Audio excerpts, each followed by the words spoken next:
set, John. Okay, we're going to call to order our first hearing of the evening. This is the application of Mary McKernan. The application is dated September 18th, 2017, and the applicant is seeking three variances. The first, a variance to build a 6-foot by 33-foot covered porch at the front of the existing residence at 28 Pond Street in Milton. She seeks to build a 3-story addition to the rear of the single-family home and also build a covered porch on the front. Is supposed to be 14 feet, 0.5 feet from the property line. Is proposed to be 14 feet, 5 inches from the property line, when the bylaw requires a setback of 20 feet.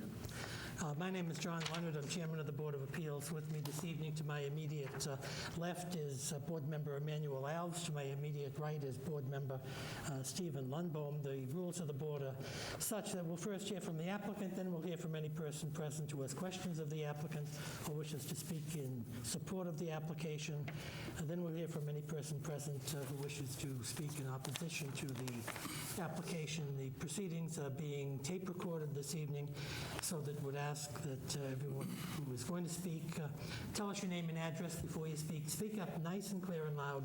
The microphones in front of you are not for amplification. They're for the tape-recorded TV show that's being run. We have the application as evidence, September 13th, 2007. We have a denial letter from Mr. Brundak, our building commissioner. It's dated 9/11/2017.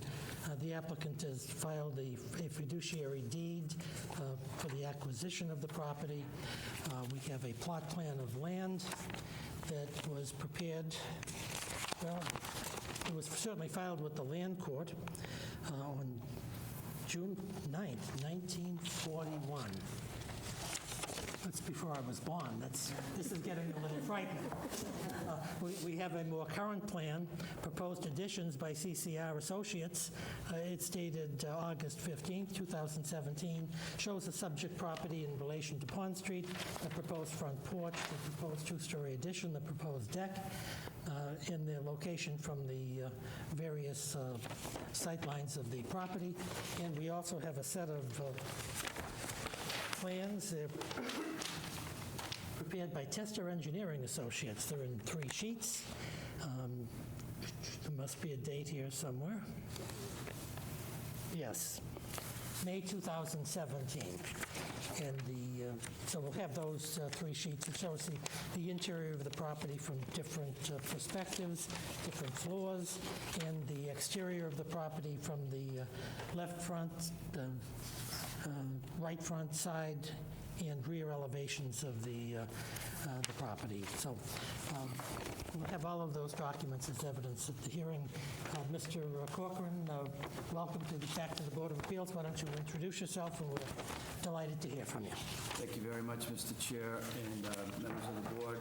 I am pleased to be joined by Mary McKernan, who is the applicant, and met Mary recently. She hired me after she filed the application, but I'm pleased to be here to present on her behalf. I have, in addition to the materials that you have, I have some additional materials, sets of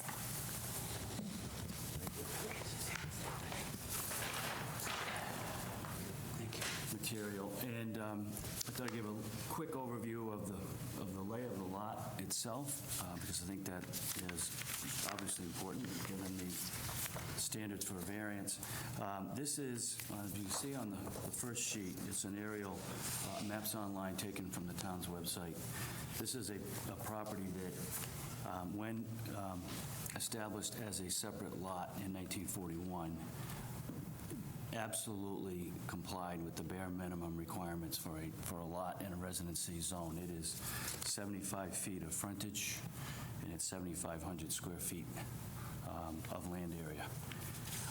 I question today whether that would be a legal lot under more recent standards, because the frontage has to exist for a certain length, as it's set back from a certain distance from the front yard lot line. And so there was a more recent change in the bylaw that restricted the ability to create lots that would sort of disappear into the rear without carrying enough of a width along the front. It's at about 75 feet in. So having said that, it is a legal lot. It was conforming at the time it was established and created. And the existing dwelling, as it's shown on the CCR plan, shows that the dwelling at the time complied with zoning from a setback perspective. It was 10.7 feet from the right rear corner to the right lot line. It looks like it was just 20.7 feet off of the front lot line and 15 feet off of the left lot line. It looks like you couldn't have built too much more of a house at the time without needing a variance to address side lot line issues. It is, as you can see from photographs, one of the aerials, maybe the smallest house in the neighborhood of Pond Street. The house to its left is much larger. The houses directly across the street appear to be much larger, and the houses to the right are somewhat larger, although not significantly. And then of importance, two things. One, if you look at the cover aerial, again, this is taken with topographical lines on the property. And what's interesting is if you find the numbers 40 as you go around in a circle around the lot, that's the elevation with dark lines. It's 40 feet above sea level. This house and its property sits within a bowl. That's an elevation of 40, and all of the elevations reduce heading into the center of this lot. And so the lot itself, from the edge of Pond Street, the frontage, going back to the point where they're seeking to install the addition, drops about 3 feet. And you can see in the last two of the photographs that I attached, if you look at it from the left-hand side, you can see that the sill of the house is at an elevation and that the ground drops off pretty dramatically. And on the right-hand side, it does the same. And so what happened was, as they went to design a new house that would have, where the top of the roof would meet the ridge line, and each of the floors would meet the existing floors, the first floor elevation, the basement below that existing floor exceeds 6 feet. There was a recent change in the bylaw that changed that basement calculation to be considered a story from 4 feet to 6 feet. So it's just over 6 feet. It's about 6.75 feet, I think, as Mr. Prondak's denial letter indicates.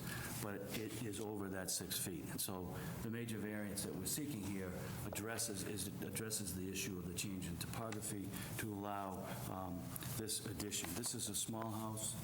Ms. Kernan has 2 young children, aged 3 and 5. They are, at 3 and 5, they can sort of fit the way the interior of the house lays out, but they're small bedrooms, small bathrooms. They need to expand the house to deal with today's modern living standards to create reasonable scale living area and bedrooms and additional bathroom for a young and growing family. And so that's the main purpose for this bylaw.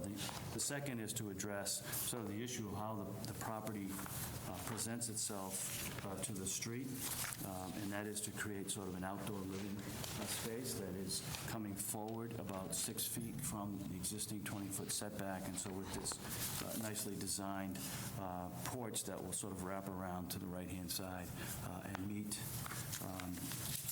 this sort of living area back here, it's a nice little addition to the house. So with that, I have a set of letters to the board from 6 neighbors who are written in support of the application. There are several other neighbors who are here and wish wish to speak in favor, and so I'll ask them when the board it's appropriate for the board to do that, and then I would ask the board if it has any questions on the presentation. I just have one question on the 6 signed assents to the variance. Are these properties proximate to the subject property? Yes. Do they abut, any of them abut the subject property? There are abutting and others that are directly across the street.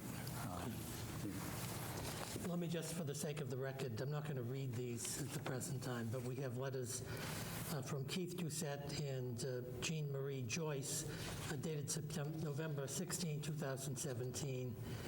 They live at 17 Pond Street in Milton. Tim and Mary O'Neill at 24 Pond Street. It's a direct abutter. Is writes to the board on November 13, 2017, in support of the application. Tracy Minoza of 72 Pond Street in Milton wrote to the board on November 15, 2017, in support of the application.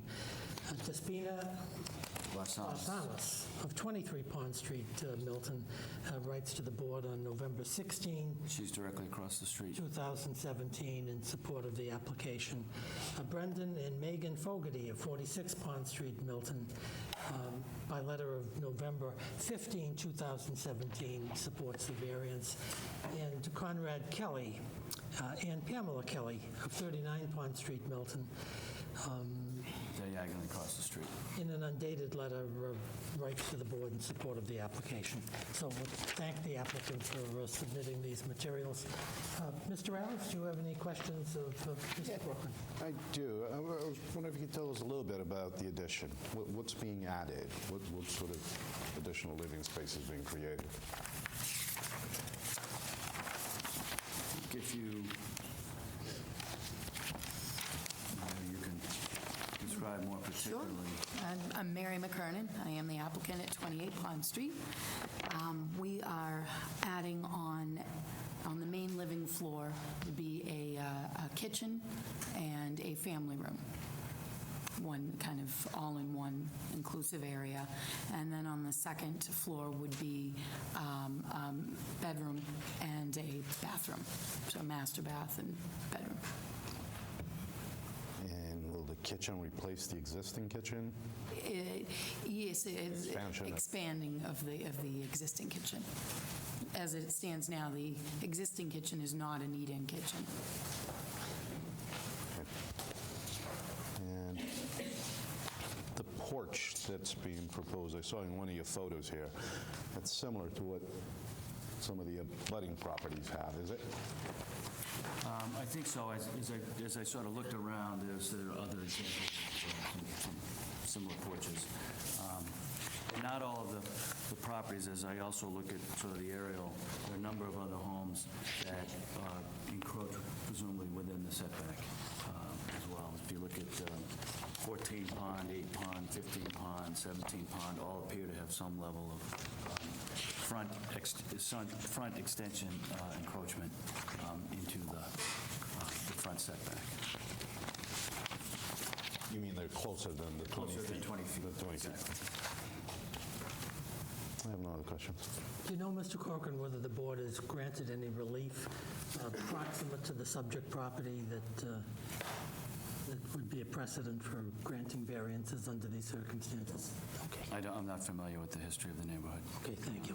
Mr. Lundbaum, please. I don't have any questions. Okay, I don't have any questions of Mr. Corcoran. If you have nothing to add, we'll see if we can have some public comment.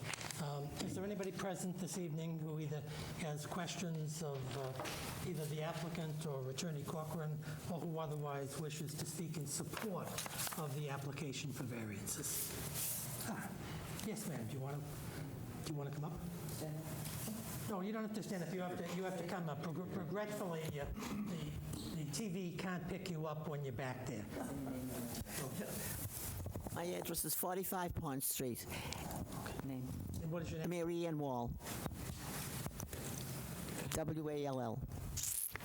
Good. Welcome to the Board of Appeals. Do you want to speak in support of the application? Oh, I'm definitely, of course, I'd love to have a big house. Everybody needs a big house. Okay. Is there anything else you'd like to add? Whoops, whoa. We're not used to that. Hi, my name is Lisa Looney. I live at 58 Sunnyside Road. I'm a side abutter to Mary McKernan's property, and I'm in full support of her getting the variance. She's been a great addition to our neighborhood for the past 5 years with some young children, and brings a lot of energy and a lot of excitement to the neighborhood, and we'd hate to see her leave because she is going to outgrow her house before she's had time to really enjoy living here. So I am in full support, and I hope she gets a variance. Okay, thank you, Ms. Loney.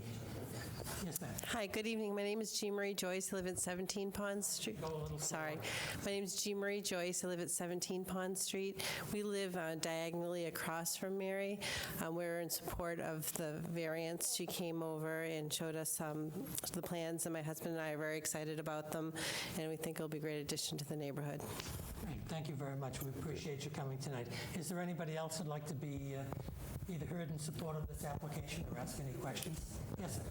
Hi, my name is Richard Machashik. I'm the designer of the addition. I live at 24 Pleasant Street in Dorchester. Used to live in Milton for 30 years, but sold my house to my son, and we made the move back to the city.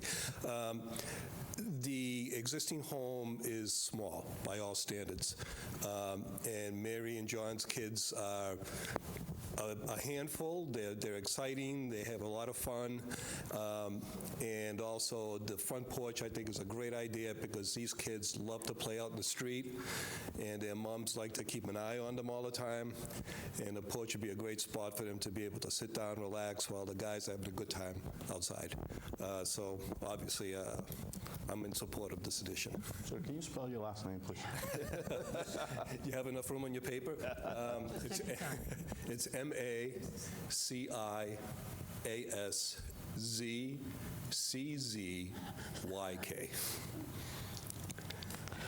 Glad I asked. Thank you.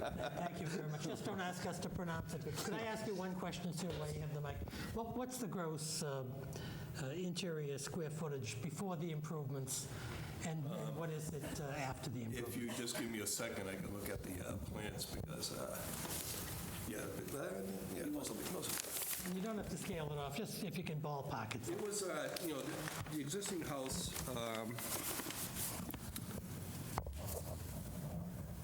was essentially about 1,270 square feet.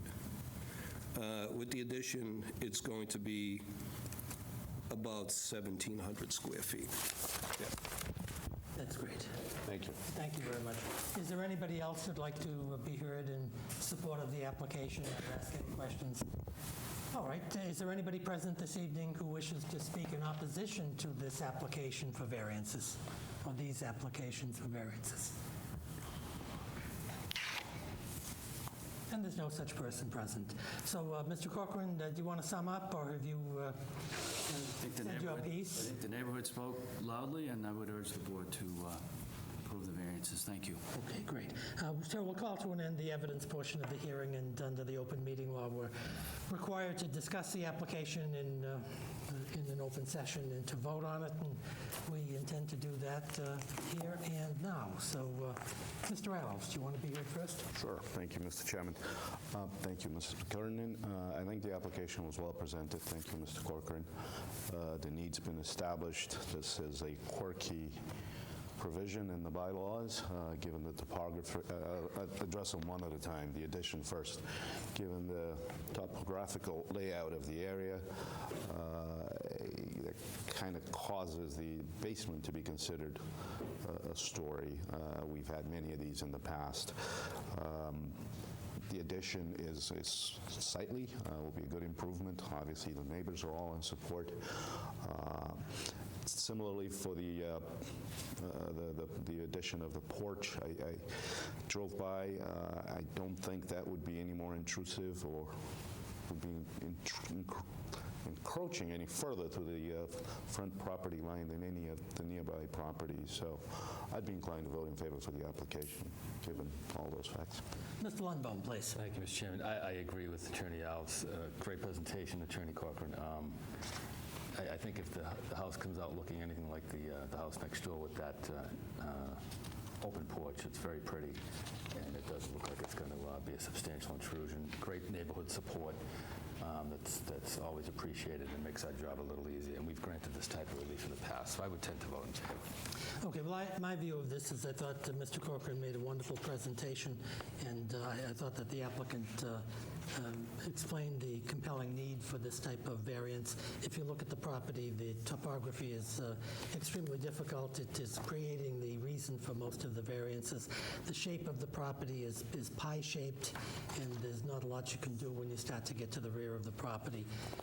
As my friend and colleague, Mr. Lundbaum, has indicated, we see these issues day in and day out before the Board of Appeals, where you're dealing with older areas, small properties, usually strange shapes, sometimes interesting topography, and I think more importantly, young families who are growing, who love Milton, want to stay in Milton.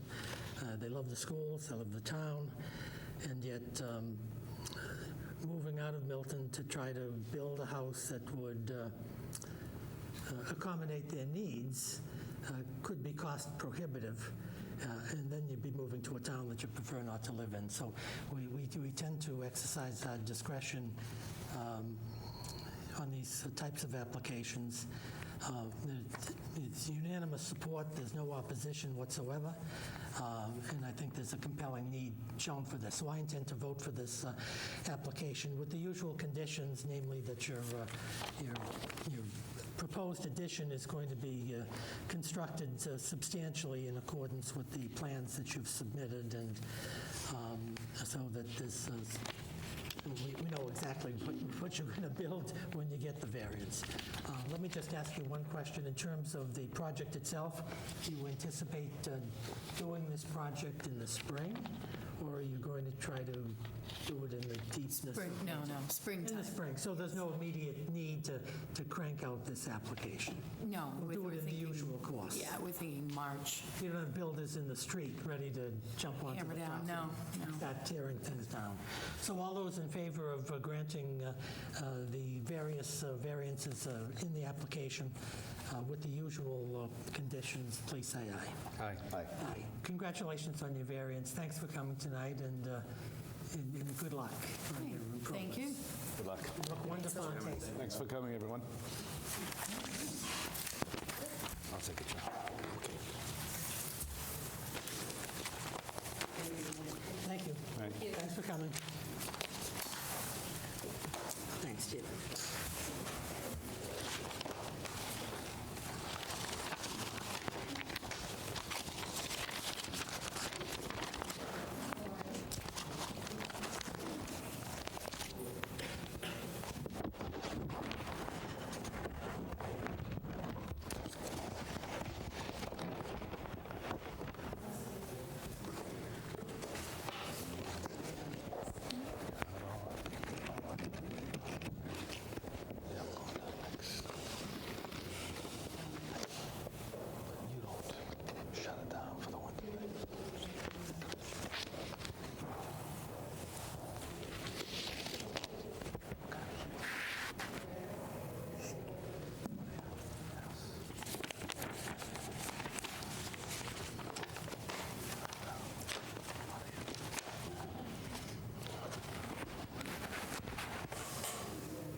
We all set?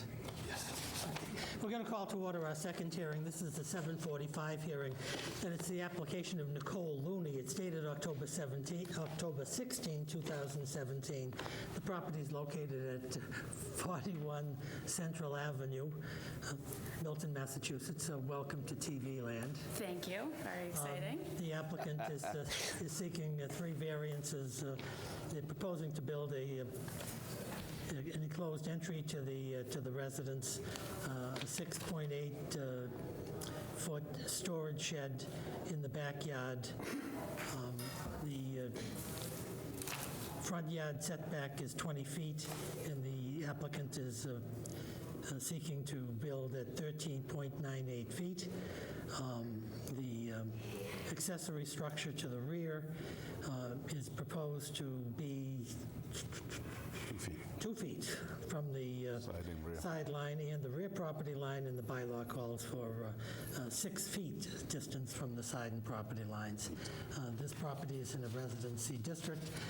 The rules of the board are going to be the same as I explained at the first hearing, so I don't think there's any need to bore everyone with that again. So you must be Nicole Looney. I am Nicole Looney. Good, welcome to the Board of Appeals. Thank you. We're delighted to hear from you. Why don't you tell us about your application and why the board should grant this application for relief? Sure, so I purchased the house a few years back, and I haven't done any renovations to it yet. And two of the things that I feel the house needs is a mudroom as a buffer to the front of the house, because the house is an upside-down house, meaning that the bedrooms are on the ground floor, and then the kitchen and the living room's upstairs, so there's not really much of a buffer to the bedrooms, really, when you enter the house. So you walk in the front door, and then you're immediately to the right into the bedrooms. And then the second issue is that it's a slab-on-grade house, so there's very minimal storage. So there's no basement there. There's a very small pull-down attic, so I would like to be able to add a shed for storage in the backyard. And because it's a non-conforming lot, and I understand the distance of the front of the house in relationship to the depth, that it's super small, and so I have a limited space to be able to build out in both directions. All right. Did you have a chance to show your plans to neighbors and to I've spoken solicit their to views?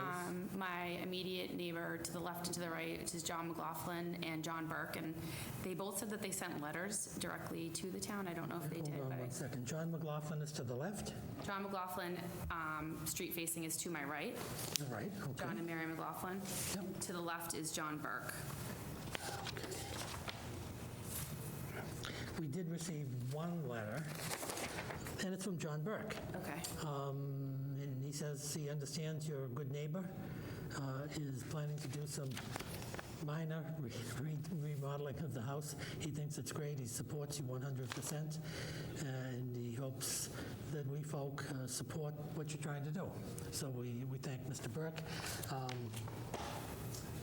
Mr. McLaughlin, we don't appear to have received his letter, but Okay. we'll... I also spoke with Andrew and Jessica, who live directly behind me. So do you know their last names? the last name is, I don't know how you say it, but it's Tamulynas. Tamulynas? Yes. Okay, and what did they have to say? I had sent the neighbors in the neighborhood a letter saying that this is what I was intending to do and attached the plans, and they said that they thought it was great and they had no objection to it. And this is another neighbor. This is another neighbor. I'm sorry, I should have. Oh, I'm sorry, that's all right. Let's finish with the application first. Have you said everything you want to say in support of your application? I think so, yes. Okay, so we'll have, let's hear from people present who either have questions of the applicant or wish to speak in support of the application. I think I'd like that's you. to speak. I'm Barbara Ostendorf, Ostendorf,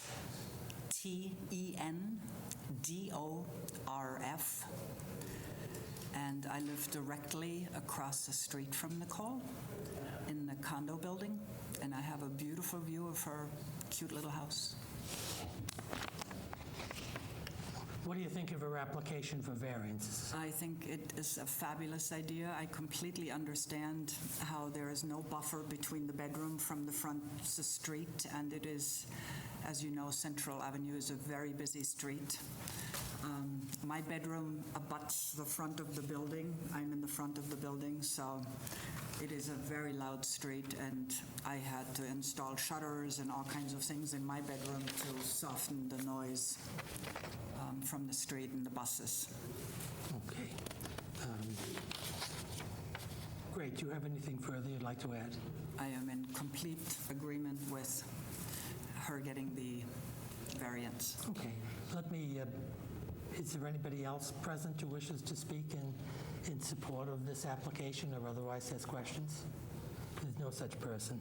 Let me just, before I go to any person who may want to speak in opposition, to ask the board members, do you have any questions of Ms. Looney Mr. Alves? Just a few confirmatory matters. I expect that the mudroom, is that what we're calling it? It will be consistent with the rest of the house, designed to fit in, and you're not Yes. going to paint it bright purple or anything crazy like that. No.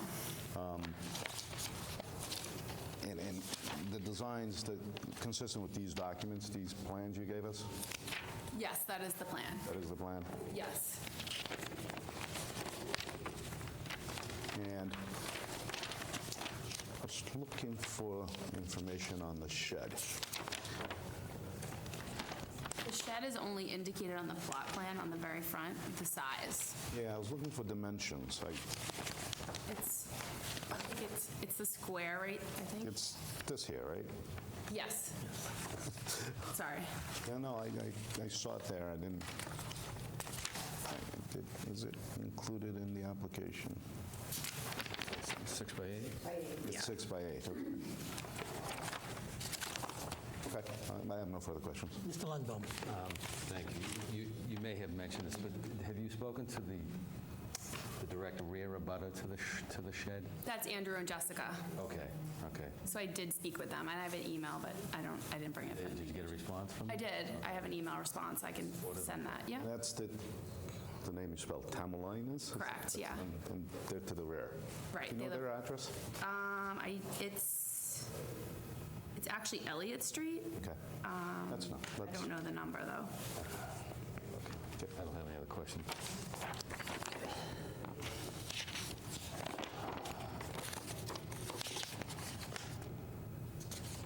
It's 136, Mr. Alves. 136. Is there anyone out there who wishes to either ask questions or speak in opposition to the within application for variances? Okay, as in the first hearing, there's no such person present, so unless you have anything further to add, we'll end the hearing and vote on the application here and now. Nothing further to add. Thanks. Mr. Lundbaum, please. Thank you for the application. Very well presented. I think it's a good plan. I note from the plan that you submitted that it looks like you're going to do a little bit more work, a lot of fascia work, a lot of trim work, kind of dress up the windows to go with the new mud room. I think it's great that you were able to speak to the abutters. Again, that makes it easier for us when they're on board. But in the overall, it looks like a well-demonstrated need. I think I'd tend to vote in favor of the application. Mr. Alves, please. I agree. Thank you for explaining the unique nature of your property, the upside down. The fact that you walk into the bedroom, I think illustrates the need for the structure. Well presented, the neighbors are all in favor. I think these are minor deviations from the setback requirements. I'd be inclined to vote in favor. Well, I agree with my colleagues. I think you've made a nice presentation. It's a small house. It's important that it be renovated to make it practical and livable. The lot is somewhat strange shaped, and there's no opposition whatsoever, even to the shed, which could normally draw some type of opposition. So everyone has either written or spoken in support of the application. So I'm going to vote in favor of it, subject to the usual conditions, as Mr. Alves indicated, that the improvements are constructed in substantial conformity with the plans that you've filed with us. So congratulate all those in favor of granting these variances. Aye. Aye. So congratulations on your variances. Let me ask you the same question I asked our first applicant here. In terms of the improvements, are you going to do that those improvements in the spring? Most likely in the spring. Yeah. Okay, great. So we'll take our usual 2.5 weeks or something like that to crank out the decision. You're not represented by counsel here, so you just should be aware that even though nobody has spoken in opposition to your application here, there's still a 20-day period after we write the decision and file it with the clerk before the variance becomes valid. Okay. at which time you should record the variances with the Registry of Deeds, so your title to the property is kept up to date. And Mrs. Fitzgerald or Mr. Prondak can give you the name, address, and cost of doing all that, okay? Thank you. Or your builder can be of assistance to you in that regard. Okay. Yeah. So thanks for coming tonight, and Thank you very congratulations much. on your variances. Thank you. Thank you. Thanks very much.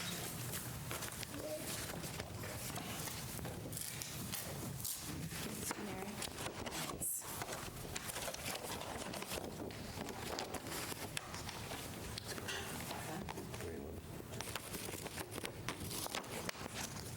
Mary, disappointed. I was looking forward to cookies.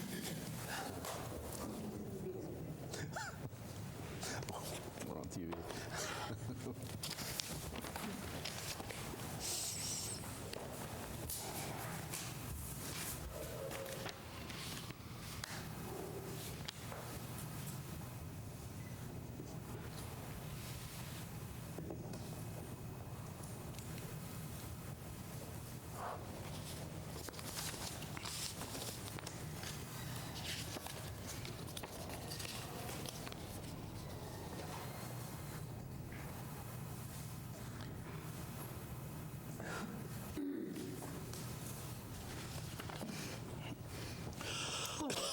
If everyone's ready, we'll call to order our third hearing of the evening.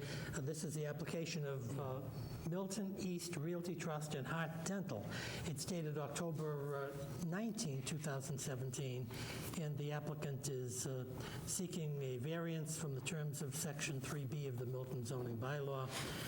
The applicant is proposing to install a 1 foot by 8 inch by 19 feet 9 inches illuminated cabinet sign on the office building located at 480 Adams Street in Milton.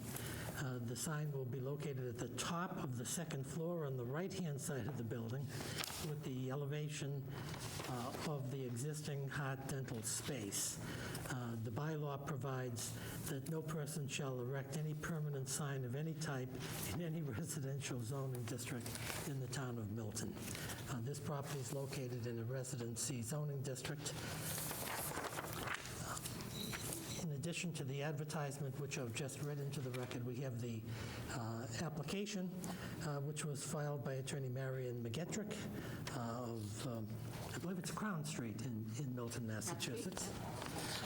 We have the denial letter by Mr. Prondak dated 10/17/17.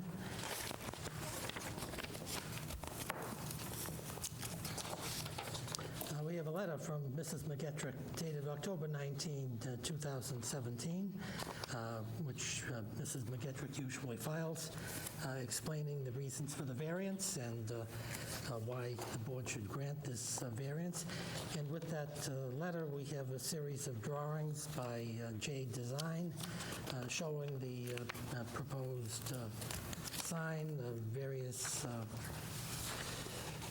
photographs of the building, some with the sign superimposed and others not, and some technical data dealing with the sign. We also have some drawings of the building showing where Hart Dental is located, as well as basically a footprint of the building. So we thank the applicant and Mrs. McGettrick for providing this information. We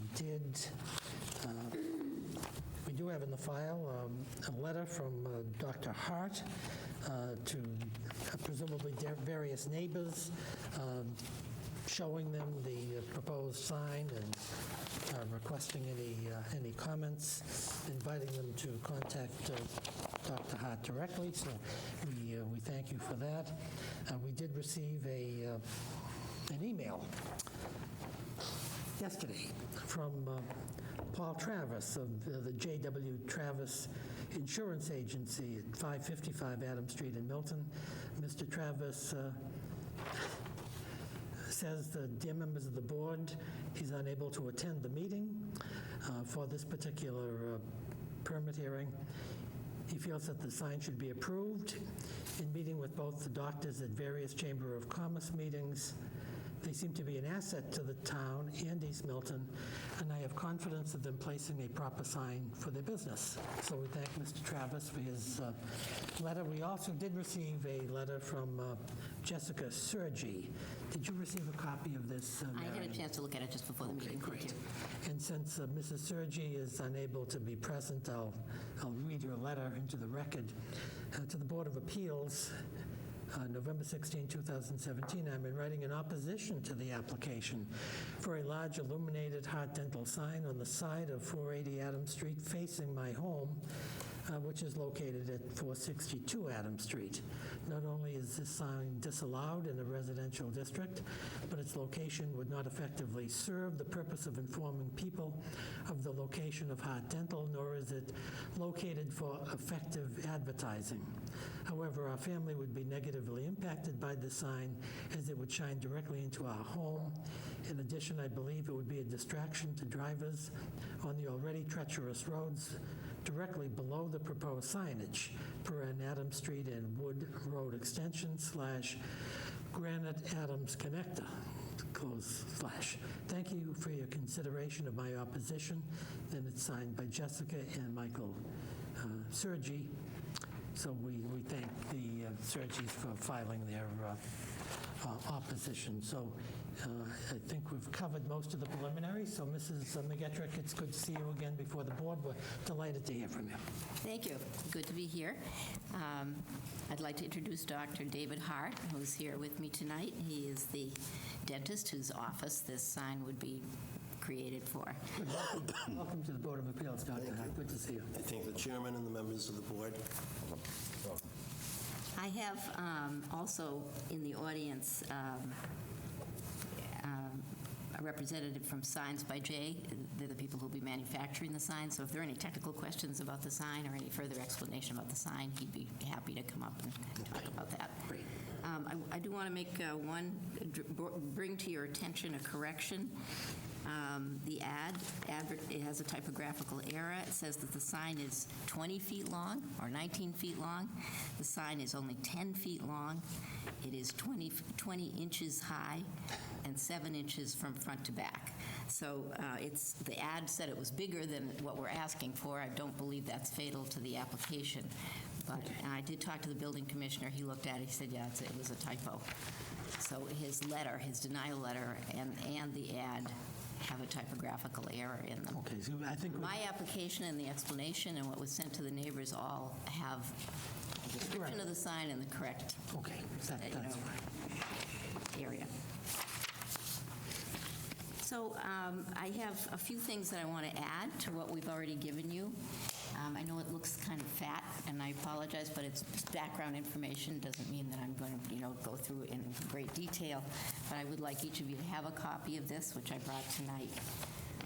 And I want to say, just make a few general remarks and then talk a little bit about what's in that memo as well as what I've already given you. The purpose of this sign is to provide a guidepost, essentially, to Dr. Hart's office. He's been in this building for 39 years. So he's one of the original tenants, not the very earliest. The variance for this new commercial building was issued in 1960, and then a second one for a redesign of the building in 1962. But he's been here for more than 39 years. He has, in the last 2 years, or 2 years ago, moved his offices into larger space on the second floor of the building. And so the location of the sign, as proposed, is at the top of the building, under the eaves, above his windows. And you have a number of drawings here, and I think that it's important to look at them because some of them are renderings of what the sign will look like. And it is a small sign for the size of the building, for the facade of the building, and for the area that Dr. Hart's offices occupy. They occupy a facade of approximately 830 square feet. We propose a sign that's 16.6 square feet. It's quite small.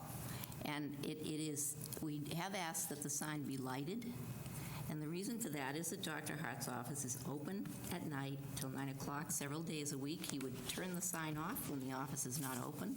Switch would be inside his office. But he needs a sign to tell his patients what part of the building he's in as they approach the building. He serves between 200 and 300 patients every week. He has a big practice. He serves a lot of new patients. He has new patients every day, and particularly patients who are new to his office can't find it. And they come around to even with a new, directional sign that's been approved for the front of the building. The print will be small. You won't see it until you get to the front. This sign will be where his offices are, so if people come from Granite Ave up to Adams Street, they will see the Hart Dental sign up on the top of the building, or at least they'll have a chance of seeing something that will guide them to where these offices are. This is something he's felt the need for many years, but he did not negotiate in his lease until 2 years ago the right to request such a sign. And he has that right. It's subject to approval by the town.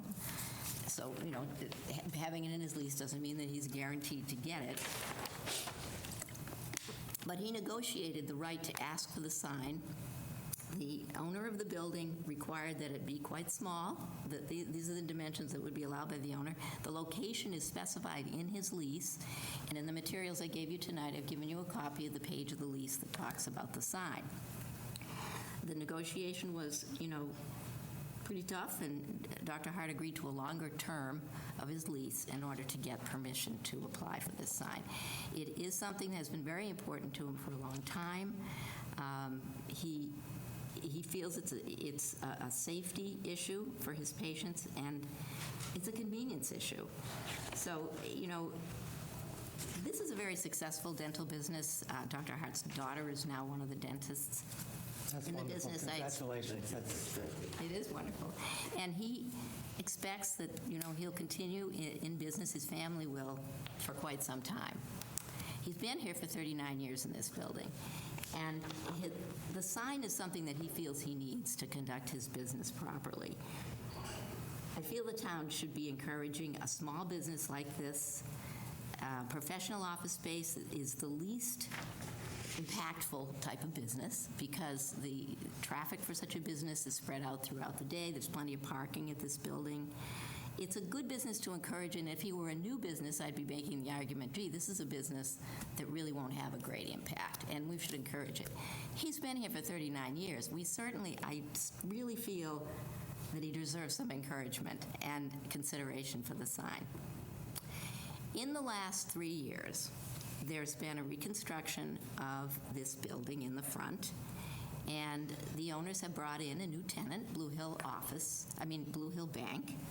And Blue Hill Bank has been given sign approvals for approximately 100 square feet of signs in the front, on the other side of the building from this sign, and on the back.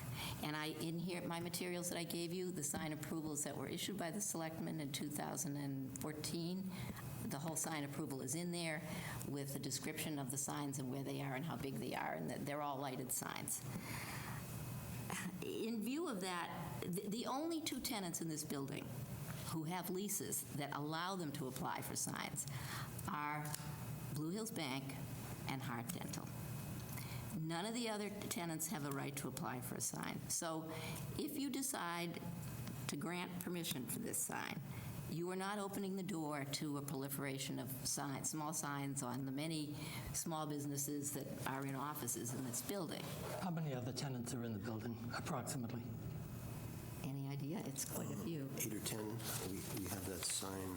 He replaced 3 tenants when he moved. Yes, I know took that, over but 3 different offices that vacated a physical upstairs. therapy office moved into his office. But then in addition to that, in Blue Hills Bank, do you think Yeah, it's 8 there's or like 10? 10, something, maybe. I guess I'd just like to say, just in my general remarks also, that I've known Dr. Hart for many years. He's not only provided a great dental service to the community, he has provided a lot of service to the community in terms of volunteer efforts and financial contributions. So he's been a good member of the business community, good member of the Milton community for a very long time. I do feel that the extensive signs allowed to Blue Hills Bank compared to what we're applying for should be taken into consideration. The fact that this is a very small sign, it would be the only sign on this side of the building, is important to keep in mind. And I take seriously the comments from the abutter on that side, but I do think that you have to keep in mind that there is a 2-lane roadway. First of all, there's a parking lot, then there's some trees, then there's a 2-lane roadway, then there's another stand of trees, and then the abutter's house. So it's not an unimpeded, full-on view, and the sign at that distance is not large. So I understand that, any change like this is not necessarily welcomed, but I think this is a commercial building. The businesses in it need to be able to conduct their businesses and be able to let their clients know where they are, and particularly in the case of this business, the management for the building tells me that Dr. Hart's foot traffic is the highest level of foot traffic for any of the tenants, including Blue Hills Bank. And they occupy more square footage than any other tenant.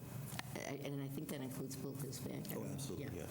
So, but here's what I want to relate to you tonight, because at some point you're going to say to me, did you go to the sign review committee and talk about this sign? Well, we did, but not until Tuesday night. We've been asking for a meeting since the beginning of September. And when we went to the sign review committee, we were pretty surprised to get a very negative reaction, in the sense that they said, why are you here? And sort of, we wouldn't even consider a sign for this business. And we then had a conversation, and they said, when applicants were in here to the sign review committee for I assume it's the Blue Hills Bank signs, they say that they were told by management that there would be no other signs on the building. We are working with management and have been for a year. There's a lease that allows this tenant to have a sign, and Paul Mahoney, who is one of the owners, trustees, has reported that he has never made such a statement, nor has he ever been asked if that would be the case. So we don't know if such a statement were ever made. I haven't been able to find one. There are I couldn't find any minutes for the sign review committee on record, so I couldn't review them for this meeting. It was only 2 days ago. I haven't had a chance to fully explore this issue, but we were very taken aback by that response, unfortunately. We didn't really have a discussion about design. The committee said, and what's most puzzling is they said, well, you could have, we would probably approve a sign like that said 480 Adams Street. But we don't want to approve a sign that says Heart Dental. So they don't want to approve, and that's not a design comment. That's a comment about really what signs should be allowed at this building. I mean, I think it's a relevant comment, and they take a great interest in these issues. But this is a variance, and the Board of Appeals has to consider a lot of factors in deciding, whether a sign should be allowed in this type of location. So it presents a problem a bit for me, because I don't feel as if we finished our discussion. At the time, it wasn't encouraging, I'll say that, in terms of getting a recommendation from them. And their viewpoint seemed to be just that, we shouldn't be able to get a sign for this business. Now, I don't know whether, at the time, I couldn't tell them that the other tenants didn't have leases, because I didn't find that out till yesterday. I had to go back to the management and check with them and see if they had made statements like this. So I can understand that if someone had said that to them, that they might be affronted at having another application come in. So I want to, in the interest of full disclosure, report that that's what happened at the meeting. I appreciate that. So that was my first question. So sure, and I've done that in other cases. This is what I would do, and I think their sign design advice is valuable and useful, and there's always been a change in the design, sometimes small, sometimes major, from their input. So I certainly expect. Do you think that their attitude has anything to do with the sign that's on the former Kennedy Carpet Building? Now some type of a mattress store that has been the subject of substantial criticism that was granted. I was a selectman at the time that sign was approved. I have to, full disclosure, I have to admit that to you, or tell you, and I do remember what happened, and everybody supported the sign from the community, everybody. And so finally, reluctantly, the selectmen approved it. The sign's a little different now, but the sign review committee didn't want it because it was a changeable, it was that type of expressway sign that you see. No signs in Milton were like that. This sign is not like that. This is a single sign with the name of the company and the logo. Can you point to a sign anywhere in Milton other than the Kennedy Building, I'll call it, where there's an illuminated sign at the top of an office building or a professional building? Well, we don't have... As opposed to a sign that's on the ground or is low. We don't, I don't think the you only can. other building I know about is the one at Squantum and Adams, what's that? Yeah. You know, there's an office building that just has mostly lawyers' offices in it where Squantum Ave turns off Adams Street. Okay. I don't think there's any signs on that building. There's probably directory. Can I ask you this? But this is a very different kind of building. I'm going to ask you two questions. Number one, we recently approved a new sign for this building. Right, the directory. Yes, the directory sign. In fact, I don't think your decision's on record yet because I couldn't find I don't know. Do I have the decision to write? I hope I don't. Okay. Okay, so my point is I haven't read the decision, but I did obtain the application from the Board of Appeals, so I know it was applied for. And is Dr. Hart listed on that sign? He is. In the They're all directory? listed. Yes. Yeah, okay. So there's a directory sign in the front. It will have external lighting, but the printing's pretty small, and I think what we're not saying that when you walk into the building that you don't find some directions as to where the office is. Dr. Hart was looking for a sign that would identify where in the building his office is generally, so that people can see as they drive towards the building and around the building, and when they drive into the parking lot, they can watch for the sign and they can park closer to the entrance where they want to go. You know more about signs than I do, but I think there are two types of signs. One, a sign that's the destination sign where everyone knows where Dr. Hart is. They just want to get into the parking lot of the building. And the other sign may be more of an advertising type sign that somebody's driving by, doesn't know Dr. Hart, sees the sign and it says Hart Dental. They say, oh, well, I need a dentist, and they pull in to try. But that's really not the type of sign we're talking about here. Do you agree with me there? It's not designed to be an advertising sign. First of all, it's kind of too small to be an advertising sign. It's large enough so that if someone's told, look for the sign up in the top corner, they would probably be able to locate it. But if I were doing an advertising sign for a business, I would certainly want a larger sign. I mean, it's not for somebody who's driving by fast and isn't particularly interested. Well, nobody drives fast there because we've had several hearings where that's been accident central. Yes. So people are going slow, but they're really trying to look down Adams Street to make sure they don't get driven off the road when they want to go to... It's a very congested during the rush hour, particularly very congested, and you sit still in traffic there a lot. The issue is, I had to talk to Dr. Hart about this to really understand it a little better, and he may be able to explain it better, but when his patients drive, and a lot of them come from that direction, they drive around the building, they're not sure, at this point, they're not sure where to go in the building or even, how to access the offices. They see the parking lot, because you drive by and you see that there's a parking lot. They come around to the front and they hesitate and they kind of stop and try to look. The directory sign, from the feedback we're getting, isn't going to have big enough letters for people to see it as they drive by. They're going to have to come in. And he thinks that they should be able to identify where they're going on the building as they go around the building, so that they're not hesitating and stopping and looking, which is what's been happening. And with your permission, I'll ask him to address that because he's had more experience with his patients and what happens. That's all right. I understand what you're saying. Okay, but, okay, fine. I'm in a building in Boston. It's 40 stories long. There must be 10,000 people in the building, and I don't have a sign. There's a little directory that says 14th floor. Sure. So I understand that. Can I ask you this? Does it make any sense that the sign committee was disappointed in the application because they don't want to encourage lighted signs at the top of either buildings in a residential district like this.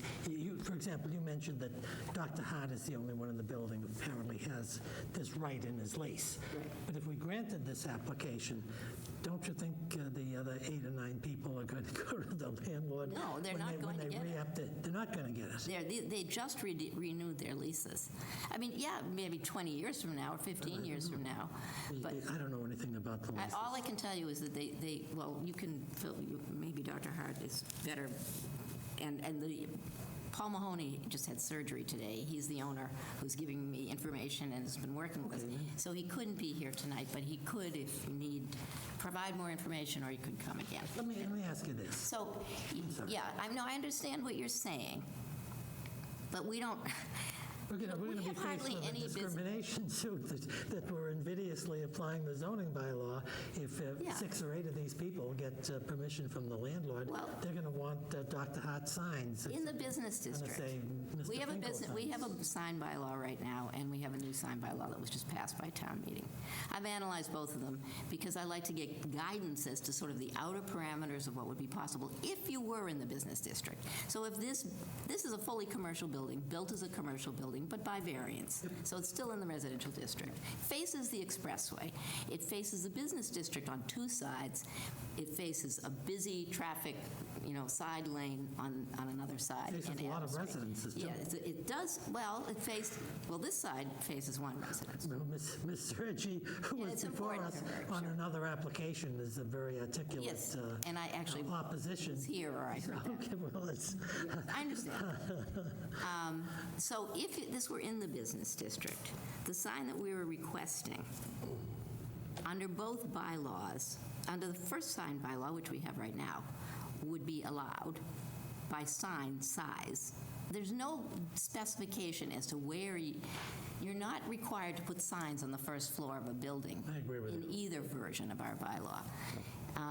The second point is that the new bylaw does allow lighted signs, but the whole process requires initial review by the sign review committee. It will now become a formal part of the process, which probably will be better, I think. Yes, we didn't press for that particular article in the zoning bylaw. And the appeals will still go to the Board of Selectmen.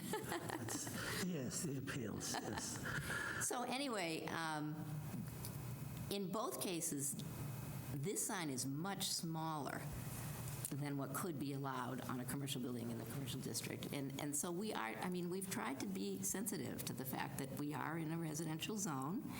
This is not the size sign that you would ask for in the commercial district. Lighted signs there are lighted signs all over the commercial district. There are signs across the expressway that can be seen from this area that are on all night.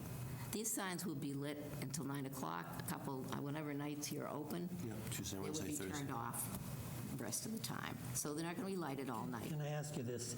Yes. And I'm going to ask you to speculate. Yes. Okay, I know you don't want to speculate. Because to be frank about it, not being critical in the slightest, I always admire your submittals to the board. They're comprehensive, they're complete, and they're honest, which is very important. We don't get a sales job from Mrs. McGettrick. But to be frank, I haven't had a chance to. No, I just haven't had a chance to read this for this application. I would have read it this afternoon if I had it.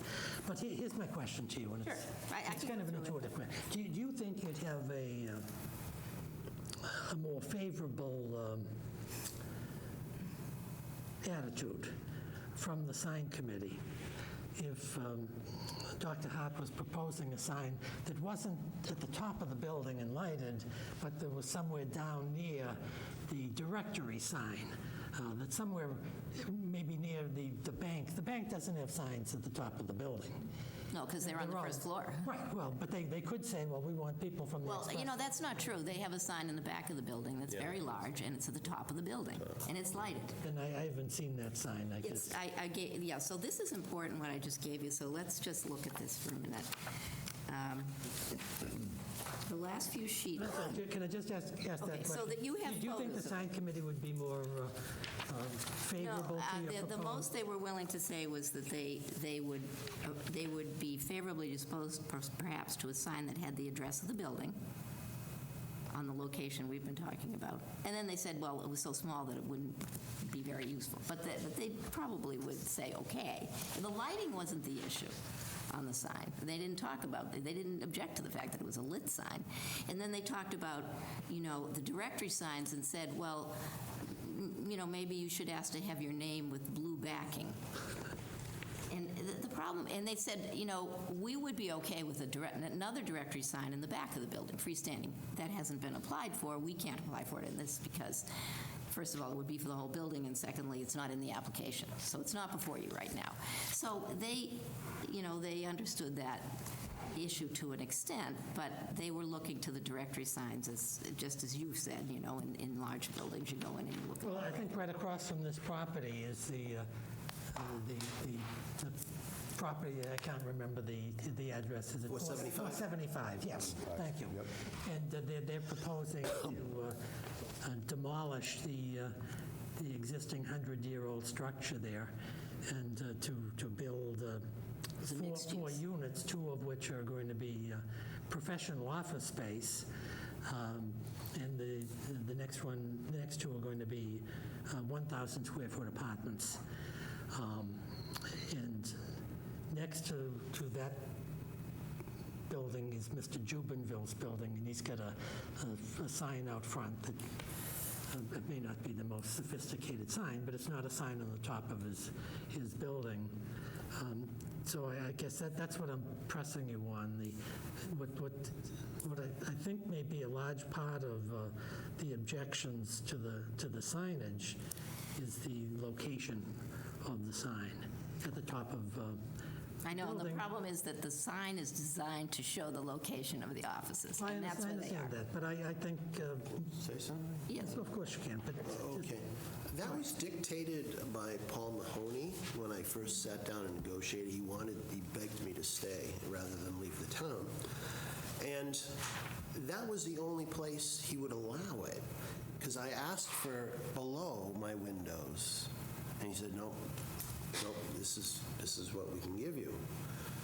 Because my space is from the front to the back, and at night we have 12 windows lit up. They're full operatory, so literally the whole side of the building. We have 12 windows on this side, and we have 8 windows facing Adams Street that are lit up already.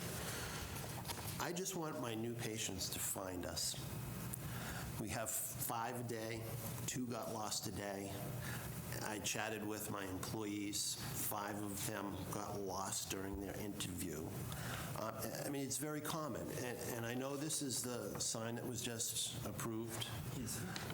Interesting, I just saw this at the sign board 2 days ago. And I said, boy, that's interesting. So I went out, and our parking lot rises so that anybody driving by, coming towards our building, those parking spots are always full. You can't see this sign at all. It's completely obstructed until after you pass this driveway coming out. And I said, this isn't going to work. And I let Paul Mahoney know. I didn't know this. This has been going on for 2 years, and all of we tenants wanted something desperately. And I know there's been issues with the town trying to work with the sign, and I didn't want to apply early because they were revising everything for the town. So I'm a good neighbor. I'm a good tenant. But completely obstructed. The sign, I'll mention specifically, Jessica Sergi called me, and she was very upset that it was such a large sign, and unfortunately the paper did publish a typo. So I reassured her that no, it's literally half the size, and our sign will be the exact same size as the Blue Hills Bank right here. Literally the same size. And I wanted the same design and lighting for aesthetics. I mean, I'm a cosmetic dentist. That's very important. I just wanted to keep in keeping with this. And Paul Mahoney wanted to be here, knowing that we have the most traffic, a much larger space than him. We're a good tenant. That's the type of person he wants in the building, so he can get more people to come in because we have so many people entering, and it's just good. So this is what that was the spot he told me in the lease. Do you think, Mrs. McGettrick, that This is on the back of the building. if you had thank you. If you had more time to go back to the sign committee with either a different location for the sign or a different type of sign, that you may be able to secure their endorsement? I couldn't say. I anticipated this problem, of course, since we only met with them Tuesday night. I knew if a problem came up at that meeting, we weren't going to have time to do anything about it in between that meeting and this meeting. If, I don't know, but I try to get their support for a sign application. Their view just seems to be, I mean, I understand what you're saying, but their view seems to be that there should be no signs in the building except all these signs that were approved for Blue Hills Bank. And they do include a sign way up in the back, very visible. It's obviously designed to be seen from the expressway. This is not an advertising sign to be seen from the expressway. It's just a smaller sign to be seen by people driving around to get into the building. So, and as far as the location, whether it could be moved down to the middle as opposed to the top, if that somehow would be more acceptable, we don't know yet because we haven't discussed it with the management of the building, whether we could even ask for that. And if they said yes, we would certainly ask if the sign review committee would view that more favorably. Just a little bit more, I think you probably know the building because you've had the other sign application, but you know the front of the building is at this grade and the back of the building is much lower. So if you put a sign down on the bottom, it's not particularly, visible. It is the bottom, though. There is another floor here. When you look at this sign, this is 2 floors in the front, but it's really 3 floors in the back. So if you put it under here, it wouldn't be all the way down on the basement level.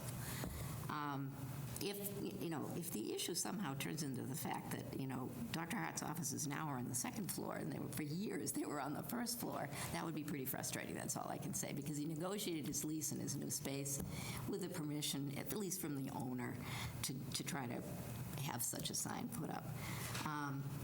So if you would like us to go back and do that and you'd grant a continuance, of course we would try. We will go back and meet with the sign committee again. We'll have a thorough discussion. We will continue to discuss with the building management, whether moving the sign around, if we'll try to get some options. See, I don't think there was any objection to the directory sign that was put there. I do realize that that's a much different sign. It's a much smaller sign. Yeah. I don't know how you read that sign from an automobile, to be frank about it. Completely obstructed. But that being said, I just know from previous hearings the concern of the neighborhood that I've heard it, yeah. Just in general. This is creeping commercialism, and I know they'd be fearful that Dr. Hart's sign is going to be the moving force for 3 or 4 more signs put up there. And if that happens, the character of the building, I think, is going to be substantially changed. But I'm sympathetic to Dr. Hart's plight. My suggestion is this. Let's hold on for a few seconds, okay? And we'll, I think you've said basically what you wanted to say, okay? Yeah, I just want to check. If there's anything else you want to say, we're going to let you say it. But let's see if there are any other interested persons here so they can be heard. And then maybe that'll help us to decide where we want to go from here. Does that make sense? No, I think I've touched on what I said in this later memo. There's a lot more detail. There are signed bylaw measurements to show you that this is much smaller. I think it's the height of the sign on the building and the fact that it's lighted and the fact that there may be other signs that come into to play. And I think that's the principal concern. But that's my view. I don't know. Let's see. Mr. Ells, do you have any questions of Mrs. McGettrick or Dr. Hart? As you indicate, I'd be curious to hear what others interested people in the room have to say. I share your concern. I think that if we allow this is, and I understand what Mrs. McGettrick said about the other tenants not having the ability under the lease to put up signs, but that's just a matter of negotiation, if you ask me. either when the leases come due, this becomes sort of the proverbial camel's nose under the tent, test the neighbor's view. You let this, how do you not allow the next one? And then you go down the path of having the entire neighborhood's character. Right, leases can be amended. I'm not a real estate lawyer, but I need to respond to that a little bit to give you more information, which is that Blue Hills Bank negotiated a deal with the owner that there would be no signs on 3 sides of the building except their signs. I just want you to know that. Unusual. Welcome Now, to the world of banking. that still leaves the other side, but those tenants don't have that in their current leases, which were recently negotiated. And they're negotiated for a certain period of time. And the building owner, didn't easily, he's been pretty careful about the whole sign issue. But with Blue Hills Bank, he needed to do this in order to get them to come. And I know there was plenty of discussion about those signs before they were approved. So, but I hear you. I hear that. Yeah, thank you. Mr. Lundbaum, do you have any questions? I mean, I am glad it's not a 19-foot sign, I guess, but... That's only fair. But, no, in terms of what you were saying, John, my thought is that just from looking at, and I think I understand what the location is from the drawing, but, and I come that way a lot, and I know the building's been a lot of great improvement at that building, it really has. But I'm wondering if the owner could see his way, and of course, you're not going to step on the sign review committee, but to me, it would be less intrusive if it was lower, not at the top end. Maybe you could work through illumination or no illumination or a different type of illumination. But as it stands now, I just think there's too much going on here. Okay, well, let's do this. Let's see if we can listen to some of the, are there any interested persons here who want to be heard on this application? We're concerned about it. Okay, well, we're on TV here, so if you want to speak, come on up. Come on up. Take your seat. We'll swing the microphone in front of you. No, you can stay there, Marion, if you want. Doctor, you can stay right there. Why don't you introduce yourself? I'm Loretta Hiles, and I live at 12 Babcock Street. And how do you spell your last name? Hiles. Oh, okay, sure. Good, we're delighted to hear from you. Well, I appreciate businesses, and I understand that they need signs, but I think you need more directional signs than anything. I've been in a lot of big buildings like you, and you follow directional signs. There's just not a sign for 1,000 offices on a building.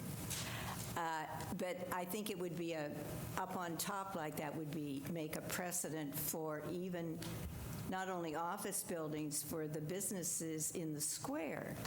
And we might in the future see a lot of colored, bright lighted signs on all the buildings because you couldn't refuse them. But I'm sympathetic. And you need maybe just a big sign 480 so that the people can read where it's located. As you say, the directional sign is not very clear. Apparently it isn't because there's all this confusion. It'll be completely obstructed where it is right now. But maybe that's what needs to be fixed. Yeah. But I used to go to a dentist there. I never had any trouble. Once I got inside, it would say, Oh, yeah. It's okay. first floor, second floor, and there were directional signs that were very clear. But if they can't see 480, maybe that's the problem. Yeah, management, the biggest concern, and we have so many new patients coming in, it's a public safety problem. I'm not concerned Well, I about think the it's a patients management problem then. The patients that have been with me for 39 years know exactly where they're going. They could be blindfolded. It's a person for the first time not knowing what's what, looking ahead, and I'm told GPS is like useless with this roundabout. So it's Well, like then I think management. And have to go around again, and that's why I feel, and that's why Paul allowed this and felt strongly, since we have the whole end of that building, the most traffic coming in here, and it is a safety problem. They're looking, every day, patients are coming for the first time, looking for us, and there's so many near accidents and we've had patients in accidents. It truly is a public safety. Well, I don't think way up high is going to, they'll have an accident looking up high. So he suggested, excuse me. Shouldn't be doing have you finished your comments? Yes. Thank you very much, ma'am.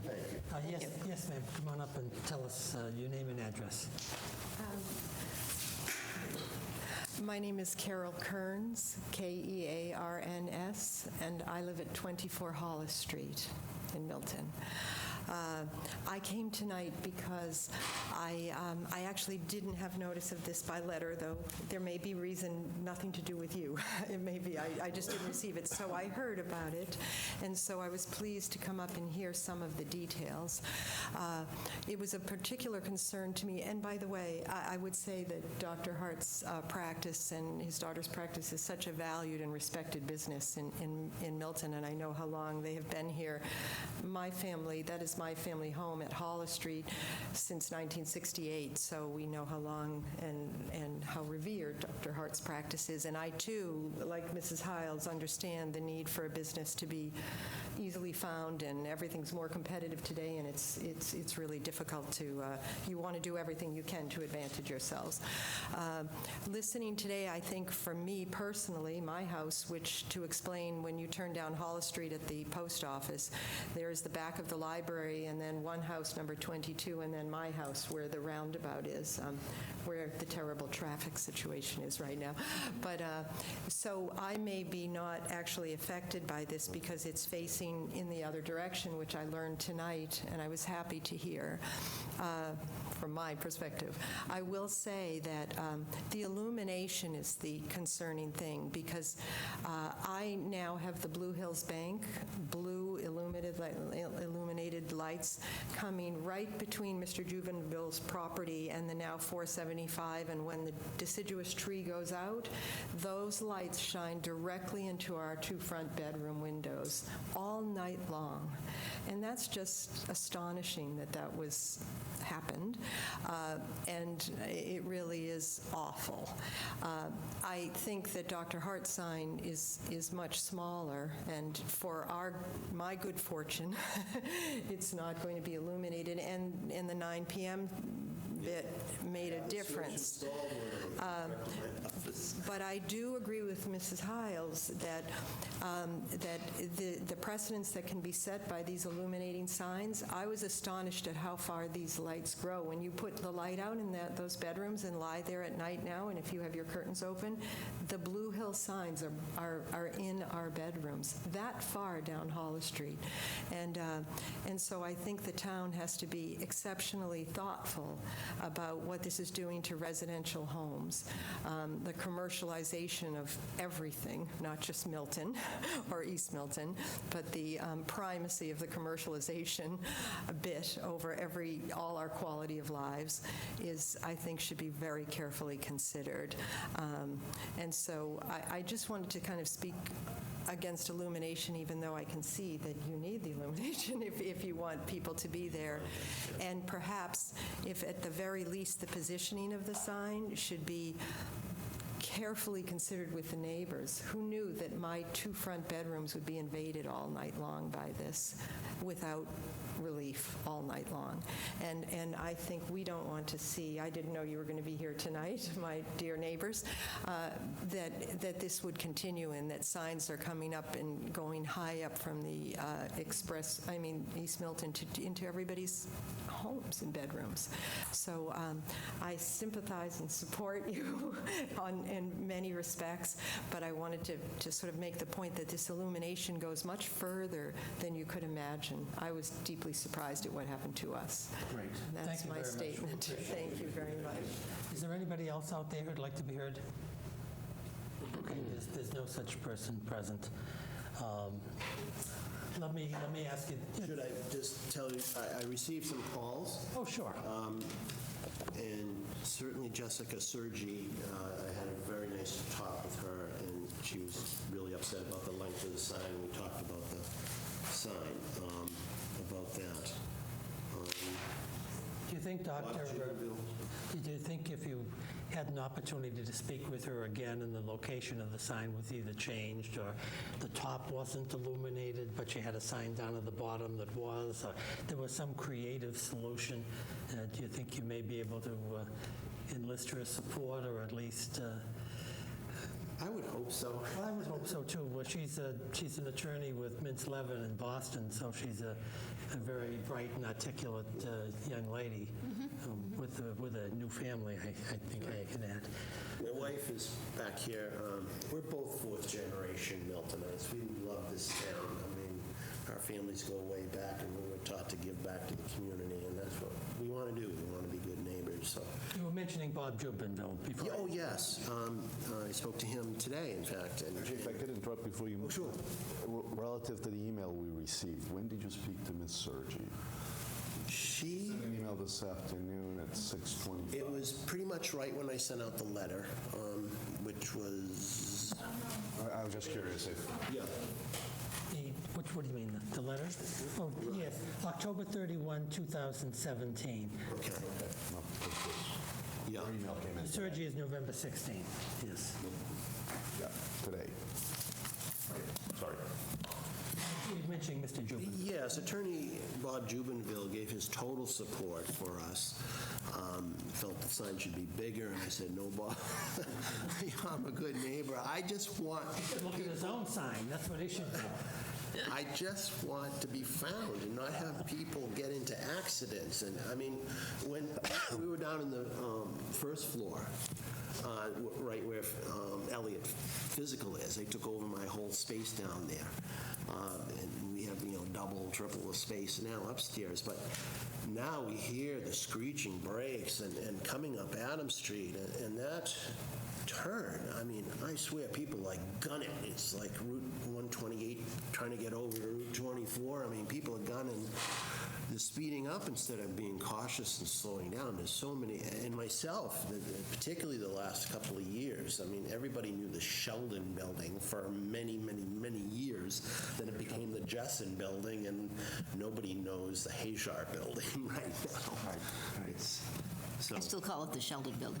but for safety, because he lives right there, he sees right there, he said safety should be paramount and totally supported for people knowing where they're going.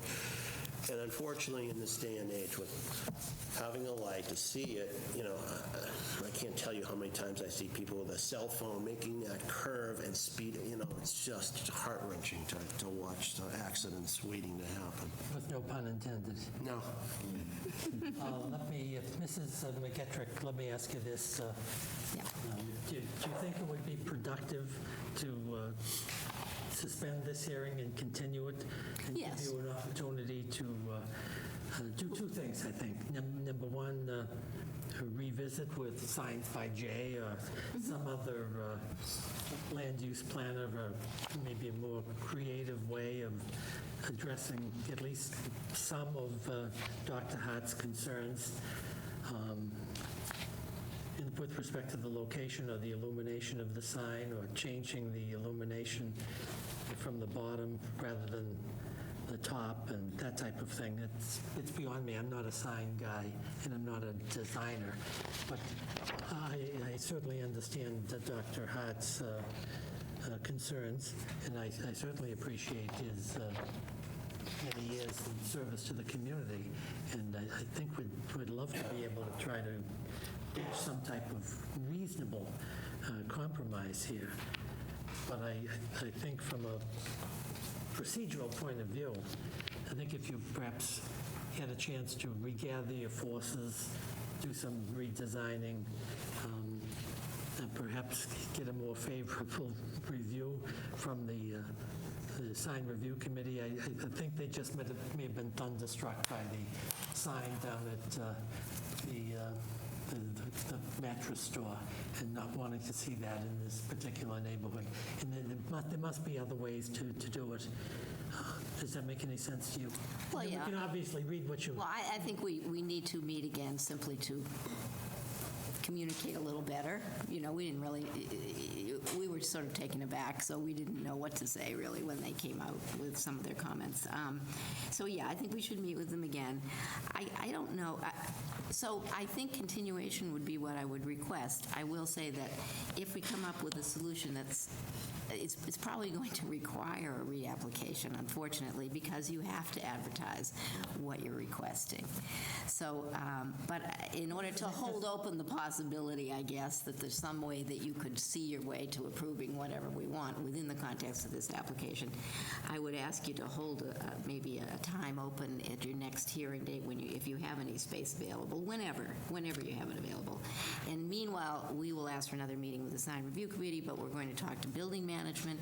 We're going to talk over all of the issues that have been discussed here. Let me ask you this. See what we can do. Does it make any sense not to put you under that type of pressure and to basically withdraw the application without prejudice to coming back, to give you the time to really do the type of study and either negotiation or cooperative meetings with the sign committee or other people, and then possibly come back to us? I mean, if you want another continued date, I'll give you that.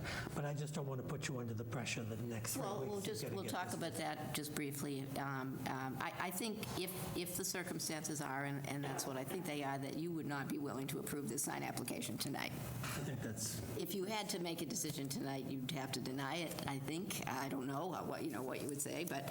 We wouldn't get a chance to do that because you'd withdraw this application without prejudice. Yes, so the choice would be withdraw without prejudice. That would have to be permitted by you, or continue. But from what I'm hearing, I don't think there's any fear that we need to change the application.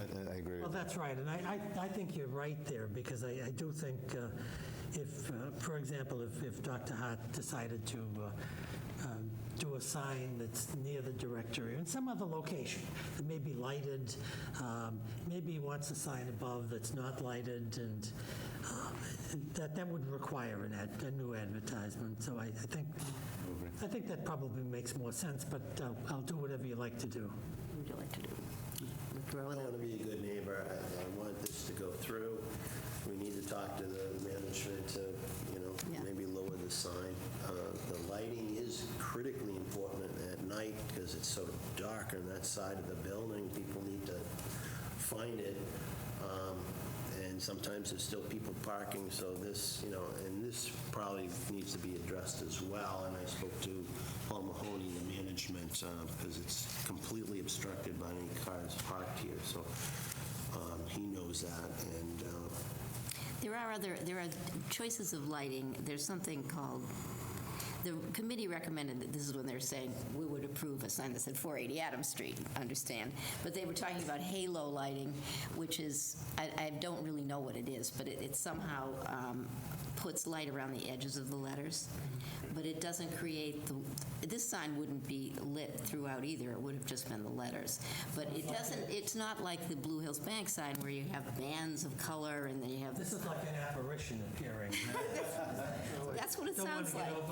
Even the sketch they showed us, it kind of looked that way, but they felt that it was better in terms of impact. So there's another choice, something that we didn't present to you. So I think that we can probably try to work on this and maybe come back with an application.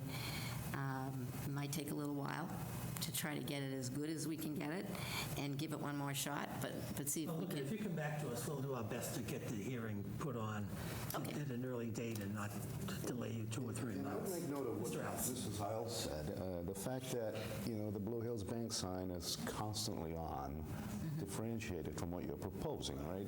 You're saying 2 nights a week at 9 o'clock. Three nights, actually. So I think that kind of exchange may allay some of the concerns the neighbors may have as well, because I never thought about it, but if I had that blue sign in my face all day, all night, that could be. I actually thought their signs did have to be turned off. I thought it was 11 o'clock. 11. You have all of that in your materials. You may want to take a look at what was approved by the selectmen, and if there's an enforcement issue.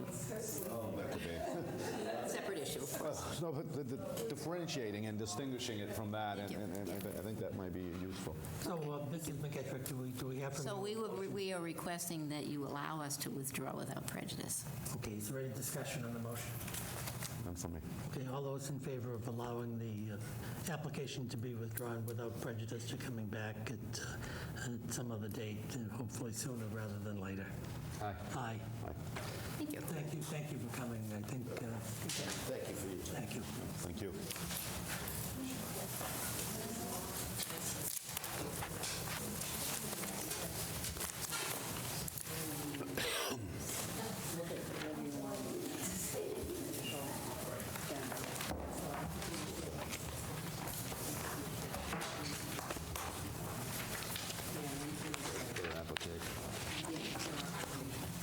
Mary, these are signed decisions, right? You don't need me to sign anything.